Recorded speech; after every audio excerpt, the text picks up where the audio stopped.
Here's what you missed on Phathead and Cande in the morning. Weekdays 6 to 10 a.m. on My Country 96.1. My Country 96.1, Phathead, Cande Roth. We're going to be looking at rain this afternoon, and it doesn't stop into dinner time, overnight, maybe some thunderstorms. Sometimes I like a day of rain. Yeah. It's very soothing. Friday isn't the worst time for it, I'll be honest. Only for those that have to come home from work this afternoon. Well, right. A little dicey. Yeah, the commute, no good. But then, most people, I know not all of us, a lot of people got to get up Saturday, and we thank you for that. But, most people get to stay up a little later tonight, sleep late tomorrow. Yes. So, yeah. And then tomorrow, once the rain stops in the morning, could be 72 and sunny in the afternoon. Fabulous. Breezy, though, 20 to 30 mile per hour breeze. And then Sunday looks like it's back down to 50 and clouds again. So, yeah. I have a few things to get to here before National Days and before our good news stories, and we end the week, Cande. Got an email from a listener. His name is Greg. And Greg said, I would love to speak with Cande. I have had deviated septum surgery about 12 years ago. And I want to ease her fears because she talks about it every single morning. I don't think he meant that in a bad way. I was thinking of that myself the other day. I said, I really got to stop talking about it. I think he meant it like, I could tell that I'm on edge. Yeah. And I know I can help her. Please ask her to call me privately. Or he said we could do it on the air. But he gave a phone number. He said, been there, done that. So does he have anything positive to say? Like, no, it was great. One of the best things I've done. No, what's interesting is he gave no advice in the email, but he mentioned to call him twice, Cande. So I don't know.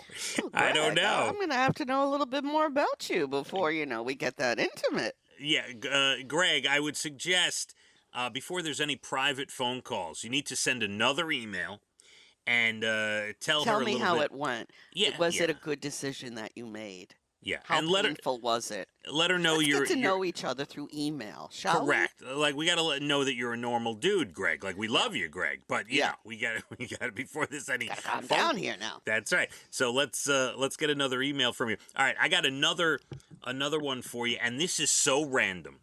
This is something we've never talked about on the air in all our years together. But the other day, I dropped a can of soda in the garage. And nothing happened. It didn't explode or anything. It didn't explode. No. But it made a dent in the side of the can. And I have, and I realize this, I'm almost 50. I have never spoken about it. It's just hidden in there. I've had a fear of dented cans and botulism my whole life. And I texted my family group chat about this. I said, I just dropped a can of soda. And I know, it's not a can of food that's been sitting around and I should be nervous, like there's botulism, whatever. But I said, for all these years, I remember my mother giving me the talk. Like, in our house, the talk I had the was talk botulism. about botulism as well. So this is a thing. This is a real thing, Cande. It's a real thing. I've never experienced it, thank heaven. But, it was talked about a lot back in my day. Well, it was talked about in my house, and I just realized the other day I have an irrational fear of botulism. I don't care what it is. It could be a can of corn. It could be a can of soup. Let's just say this. Soda. Never, ever buy a damaged can. Anywhere. Never. Right. Ever. Now, a can of soda, it just happened. I don't think botulism could come in there and take over in 3 seconds. I don't know. I could be crazy, but I don't think that's possible. I understand that. I go to the supermarket, let's say, we enjoy beans with our chicken thighs that Dana makes, right? So I go buy the Bush's beans, and I will sort through the cans of beans. There cannot be the tiniest little dent. Me either. No. In a can. So, never. So you understand this fear that I've had my whole life? I don't fear it as much as you do, but I do understand it, yes. And my family, I'm not going to say my family laughed at me. They didn't. They took it seriously, but they kind of poo-pooed the fact that... Well, the can just fell. The dent was new. Yeah, that's true. I'll give you So that. botulism isn't waiting around in the air going, who's going to drop a can of soda today? And I'm going to go in there. No, that's not how it works. It takes a long time. Right. I would like an email, go to licountry.com. Anyone out there who has feared botulism their whole life, or who, when they go buy a can of something, they are searching that can for every little imperfection. Now, let me tell you something else. Some supermarkets that I have been in, they have damaged cans that they sell you at a discount. I would no never buy thanks. them. Never, No. ever, ever. Not worth it. Not worth it. Don't ever do it. So yeah, that's my. I thought I'd bring that up. I thought That's I was one of your many fears. Just put it on the list. Mock it down. Mock it down. Knock it down. I've got a lot of phobias, Candy. That's one of them. I know. Botulism. All my whole life. My whole life. Meanwhile, I don't know anyone who's ever had botulism.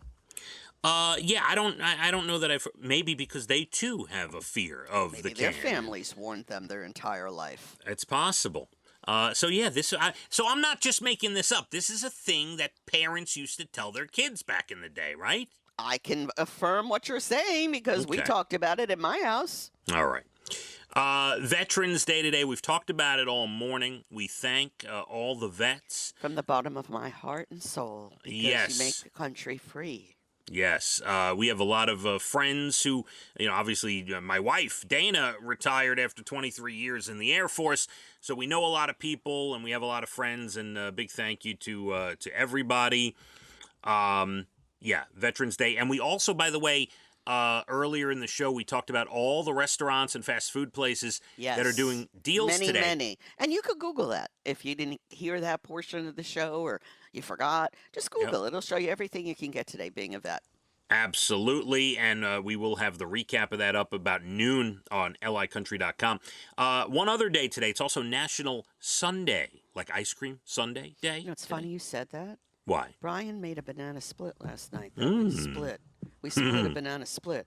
It's funny you said that because I haven't had one of those in a very long time. Not a fan of banana unless it's baked real deep into, like, my mother used to make these banana brownies, like cupcake brownie thing. Brownies? I've never heard of that. So it was like she put a ton of chocolate chips in them, but there was also like a touch of banana. I used to make banana bread with chocolate chips. Delish. Yeah, maybe it was. Yeah, it was kind of like it was like half cake, half bread, basically. Nice, beautiful. Yeah. So National Sunday Day today. You like your sundae with a banana in it? Okay. I really don't. But what was I going to say to him? I'm not eating the banana. Come on now. I wouldn't have eaten it. I do. I left most of it. Yeah. Shh, quiet.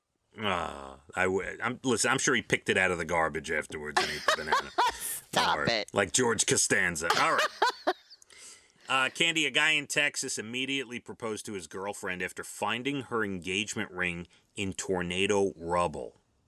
Their house was destroyed. He told her about the ring, and an entire junior college softball team showed up to help look. One of them found it under 2 inches of dirt, and he got down on one knee. His girlfriend had been waiting 7 years for him to propose. Whoa. Joked that it was about time.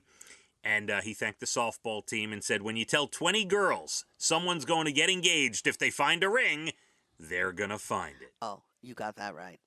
It's great. Great story. A couple from Minnesota just celebrated their 10th anniversary. With a road trip, they stopped at Crater of Diamonds State Park in Arkansas. You know, I've always wanted to go there. Well, this couple, celebrating their 10th anniversary, found a 1.9 carat diamond. They really do find some amazing diamonds there.